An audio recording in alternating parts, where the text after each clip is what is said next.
ఒక్కసారి ఊహించండి, ప్రతిరోజు మీతో నవ్వుతూ మాట్లాడే వ్యక్తి మీ బిజినెస్లో భాగమై మీ నమ్మకాన్ని గెలుచుకున్న వ్యక్తి, అదే వ్యక్తి మీ కళ్ళ ముందే కోట్ల విలువైన బంగారం మాయం చేస్తే. వినడానికి సినిమా కథలు అనిపించినా ఇది నిజంగా జరిగిన షాకింగ్ ఘటన. గుజరాత్లోని అహ్మదాబాద్ నగరంలో ఈ భారీ చోరీ వెలుగులోకి వచ్చింది. నికోల్ ప్రాంతంలోని ఓ ప్రముఖ జ్యువెలరీ షోరూంలో ఏకంగా 1.66 కోట్ల విలువైన బంగారు నగలు మాయమయ్యాయి. కానీ ఇక్కడ అసలు ట్విస్ట్ ఏంటంటే, ఆ పని బయట వాళ్ళు చేయలేదు, షోరూంలోనే పనిచేసే సొంత ఉద్యోగినే చేసింది. యజమాని నమ్మకాన్ని, సహోద్యోగుల విశ్వాసాన్ని చక్కగా ఉపయోగించుకొని ఈ భారీ చోరీకి పాల్పడింది. ఇప్పుడు ఈ కేసు అహ్మదాబాద్లో తీవ్ర కలకలం రేపు. మే 11, 2026 సాయంత్రం సమయం షోరూంలో సాధారణంగానే పనులు జరుగుతున్నాయి. కస్టమర్లు వస్తున్నారు, ఉద్యోగులు బిజీగా ఉన్నారు.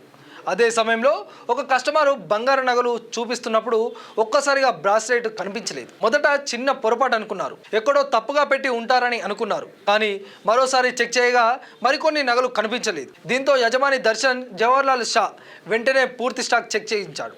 అప్పుడు బయటపడిన నిజం అందరినీ షాక్కు గురిచేసింది. ఏకంగా 1 కేజీ 211 గ్రాముల బంగారం నగలు మాయమయ్యాయి. వాటి విలువ సుమారు 1.66 కోట్లు. ఇది చిన్న పొరపాటు కాదు, పక్కా ప్లాన్తో చేసిన భారీ చోరీ అని అందరికీ అర్థమైంది. మార్కెట్ విభాగంలో పనిచేసే హర్షదాబెన్ రాజేంద్రభాయ్ శెట్టి అనే మహిళా ఉద్యోగిని ఎలాంటి భయం లేకుండా చాలా సహజంగా తోటి ఉద్యోగులతో నవ్వుతూ మాట్లాడుతూనే అల్మారాలోని బంగారు నగలు ఒక్కొక్కటిగా తీసుకొని తన కోటు జేబులో బ్యాగులో వేసుకుంటుంది. ముఖంలో టెన్షన్ లేదు, చేతుల్లో ఆత్రం లేదు, చూస్తే ఏమీ జరగనట్టే ఉంటుంది. కానీ అదే సమయంలో కోట్ల విలువైన బంగారం మాయమవుతుంది. సీసీటీవీ చూసిన వాళ్ళందరూ ఇదేంటి అని షాక్ అయ్యారు. ఈ పని ఒక్కసారిగా చేసిన పని కాదని పోలీసులు భావిస్తున్నారు. ఎందుకంటే షోరూంలో ఎవరు ఎప్పుడు ఎక్కడ ఉంటారు, కెమెరాల యాంగిల్స్ ఎలా ఉంటాయి, స్టాక్ ఎలా హ్యాండిల్ చేస్తారు అన్నీ తెలిసిన వ్యక్తి మాత్రమే ఇలా చేయగలడు. హర్షదాబెన్ అక్కడ చాలా కాలంగా పనిచేస్తూ అందరి నమ్మకం సంపాదించింది. అదే నమ్మకాన్ని ఆయుధంగా మార్చుకొని సరైన టైమింగ్ చూసి అందరూ తమ పనుల్లో బిజీగా ఉన్న సమయంలో ఎవరు గమనించకుండా పని పూర్తి చేసింది. అంటే ఇది ముందే ప్లాన్ చేసిన స్కెచ్ అని స్పష్టంగా తెలుస్తుంది. చోరీ చేసిన తర్వాత కూడా హర్షదాబెన్ చాలా కూల్గా బయటకు వెళ్ళిపోయింది. ఎలాంటి అనుమానం రాకుండా సాధారణంగా వెళ్ళిపోయింది. తర్వాత యజమాని ఫోన్ చేయగా ఆమె మొబైల్ స్విచ్ ఆఫ్ రావడంతో అసలు విషయం మరింత స్పష్టమైంది. వెంటనే నికోల్ పోలీస్ స్టేషన్లో పోలీసులు కేసు నమోదు చేసి గాలింపు చర్యలు ప్రారంభించారు. సీసీటీవీ ఫుటేజ్ ఆధారంగా ఆమె కదలికలను ట్రాక్ చేశారు. దొంగలించిన బంగారం ఎక్కడ అమ్మే ప్రయత్నం చేసిందో కూడా చెక్ చేస్తున్నారు. ఈ ఘటన ఒక పెద్ద పాఠం చెబుతుంది. వ్యాపారాల్లో నమ్మకం ముఖ్యం, కానీ భద్రతా వ్యవస్థలు ఇంకా ముఖ్యం. ఇప్పుడు అందరూ ఎదురు చూస్తున్న ప్రశ్న ఒకటే, హర్షదాబెన్ ఎప్పుడు పోలీసులకు చిక్కుతుంది, అసలు ఆమె ఎట్లా దొంగతనం చేసింది అనేది పూర్తి వివరంగా మన దగ్గర సీసీటీవీ ఆధారాలు ఉన్నాయి, ఒకసారి చూసుకుందాం మనం.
సింపుల్గా బయటికి వెళ్ళిపోయింది. చూడండి ఎంత తెలివిగా దొంగతనం చేసిందో చూడండి మీరే. అసలు ఎలాంటి భయం లేదా, ఉలుకు లేదు పలుకు లేదు. ఆమె ఎంత నిశ్శబ్దంగా, ఎట్లా అంటే రోజు పనికి ఎట్లా వస్తున్నామో అట్లా వచ్చింది, తన పని ఆమె పూర్తి చేసుకొని వెళ్ళిపోయింది. కోట్ల రూపాయల విలువైన బంగారం. అసలు ఎంత నష్టం జరగవచ్చు ఆ షాప్ యజమానికి. సరే ఆమె ఎట్లునే దొరుకుతుంది, అది వేరే విషయం. అవి ఎంత తప్పించుకున్నా సీసీటీవీల ఆధారంగా ఆమెను దొరికించుకుంటారు, చేజ్ చేస్తారు, ఆటోమేటిక్గా అరెస్ట్ అవుతుంది. ఎందుకమ్మా నువ్వు నమ్మకాన్ని కోల్పోయినావు. ఇంకోసారి ఇప్పుడు నువ్వు తర్వాత నీకు శిక్ష పడుతుంది, తర్వాత మళ్ళీ బయటకు వస్తావు. వచ్చిన తర్వాత పరిస్థితి ఏంది, నీకు ఏమైనా ఉద్యోగం వస్తుందా? నేను ఎవడన్నా జాబ్లో పెట్టుకుంటారా ఏమన్నా? నువ్వు అంత ఘనకార్యం చేస్తేవి. రూపాయి కాదు 2 రూపాయలు కాదు, 1,66,00,000 విలువైన బంగారు నగలు నువ్వు అంతా మాయం చేస్తేవి. అట్లే తప్పించుకుంటావు అనుకున్నావా? అన్ని సీసీటీవీ ఫుటేజ్లు ఉన్నాయి, అన్ని ఆధారాలు ఉన్నాయి, నువ్వు ఏడ తప్పించుకుంటావు? అసలు నీతో ఏడవుతుంది అంటే సిస్టమ్ అంతా ఫెయిల్ అయింది అనుకున్నావా? కళ్ళకు కనబడవు అనుకున్నావా? ఇప్పుడు నువ్వు పని చేస్తున్నావు అదే షోరూంలో, నీకు తెలుసుగా, నీకు ఆ షాప్లో తెలుసు కదా ఎక్కడ ఏంటి సీసీ కెమెరాలు ఉన్నాయి ఏంటిది అనేది. అన్నీ పూర్తిగా చూసుకొని చెక్ చేసుకొని నువ్వు దొంగతనం చేసినావు. దొంగతనం చేస్తే లాభం ఏంటి? నువ్వు దొరికినావు కదా, ఆ సీసీ కెమెరా మొత్తం క్లియర్గా నేను చూపెడుతుంది. అంటే ఆ సీసీ కెమెరా లేవనుకున్నావా? పని చేస్తున్నావా అనుకున్నావా? అది నీ భ్రమ. ఎప్పటికైనా గుర్తుపెట్టుకోండి, దొంగతనం చేస్తే పక్కా దొరికిపోతారు. ఎందుకంటే అప్పట్లెక్క టెక్నాలజీ అప్డేట్ కాలేట్టు కాదు, టెక్నాలజీ చాలా అద్భుతంగా అప్డేట్ అయింది. తప్పకుండా ఆధారాలు దొరుకుతాయి. మీరు ఎంత పెద్ద దొంగతనం చేసినా చిన్న క్లూ బట్టి మిమ్మల్ని దొరికించుకుంటారు. అనవసరంగా ఇప్పుడు కేసు పాలు, అరెస్టు, జైలు, పరువు నష్టం. ఎందుకమ్మా ఏమిటికి అనవసరంగా ఇప్పుడు మీ పరువు పోయినట్టే. ఇంకోసారి మీరు బయట సరే మీరు కొన్ని సంవత్సరాలు జైలు పడ్డాక సరే మీకు ఏ విధంగా శిక్ష పడుతుందో ఆ శిక్ష అనుభవిస్తారు, బయటకు వస్తారు. తర్వాత మిమ్మల్ని ఎవడైనా ఒక్కరైనా ఒక్కరు ఏమైనా పెట్టుకుంటారా? మీకు ఏమైనా జాబ్ వస్తుందా? ఏమైనా పనికి తప్పించుకుంటారా? ఎందుకమ్మా ఇసోండి? ఇప్పటికైనా ఎవరైనా సరే ఎక్కడ ఉద్యోగం చేసినా చాలా నమ్మకంతో పనిచేయండి, ఎలాంటి పొరపాట్లు చేయకండి. ఎందుకంటే ఇప్పుడు మీరేం పొరపాటు చేసినా, మీరు కాల్చుకొని కొన్ని చేసినా తర్వాత మీకు ఫ్యూచర్లో ఎక్కడ ఉద్యోగాలు కూడా దొరకవు. గుర్తుపెట్టుకోండి. ఇప్పటికైనా జాగ్రత్త వహించండి, ఉద్యోగం పట్ల చాలా శ్రద్ధతో ఉండండి. ఎలాంటి దొంగతనాలకు కానీ ఎలాంటి ఫ్రాడ్కి కానీ పాల్పడకండి. Thank you. అధికారులు మీ సమస్యలను పట్టించుకోవట్లేదా?